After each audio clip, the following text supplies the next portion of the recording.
Seg4 family, we are back here with KYLE GROOMS at the Urban. We shouting out Laugh Lounge Miami. Listen, we need the laughter. Oh, yes. Laughter, laughter, laughter. It cures the soul, right? Yeah, it's almost a year. This week is the year anniversary of being on lockdown. People are frustrated and, you know, they need to get out. And yes. And Netflix and chill can only happen so often. At this point, it's like, okay, no. I done watched every documentary, everything on Netflix. I'm Netflix out. Netflix be watching me now. I don't know what to do. Are you still watching? So we are here in Miami, but I understand that, you know, the comedy itself, it transcends so many things, like socioeconomic status, religion, politics. That's the beauty of the art itself, right? So we know a lot of places are embracing, you know, comedy and are able, and that's another thing too. I don't know if it's good for us to learn about different cultures through comedy, because sometimes it could be a little stereotypical, right? So you might want to, but we do know a lot of other countries are embracing like comedy, and then we talked about, you know, Ghana, right? Yeah. How Ghana. Yeah, I heard they've been doing shows more in Africa, South Africa. I did a show in Seychelles before. Seychelles is an island off Africa. You know your geography. You just taught me something. Oh yeah, it's island off of Africa. Yeah. Since you saying, y'all know I'm gonna keep it real. If I don't know, I'm gonna say I don't know. Okay. Yeah, it's a little island, Seychelles. It's off the nice. East coast of Africa. How was that experience? Oh, it was great. It was a good experience. I performed in China. I did like a 5-city tour of China.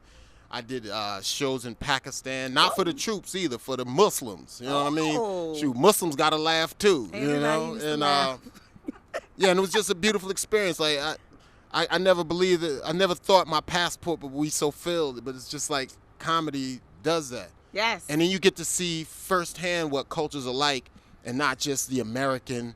Because I thought people like, you going to Pakistan? It's crazy. You could get killed. I'm like, people ain't getting killed in America every day. It's like, you know, I'm just, you know. At least I could go to the mall, go to the movies, do a bunch of things, go to school in Pakistan without getting shot, you know? And then we have Coming to America 2 that's coming out. Oh, yeah.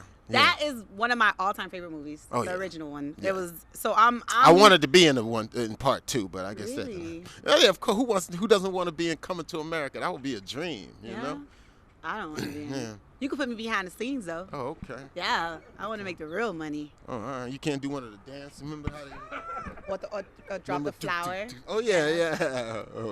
Or your wipers! No? Listen, Okay. It's clean.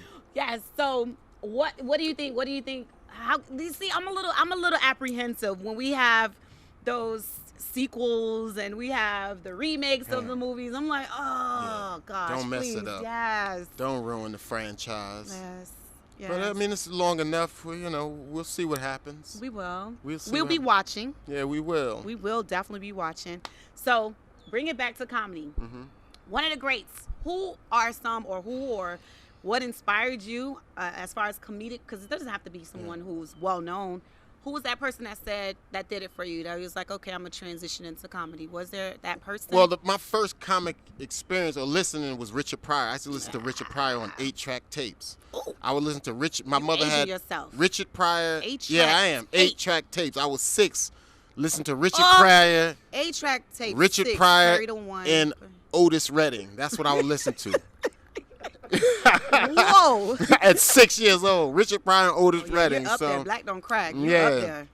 And and I would do Richard Pryor jokes at my Cub Scout meetings and stuff like that, you know. And I just was your Cub Scout? Was it multicultural? No, it was. I was the black dude. You were the chocolate chip. Yeah, I was the chocolate chip in the Cub Scouts. So how did they receive the jokes?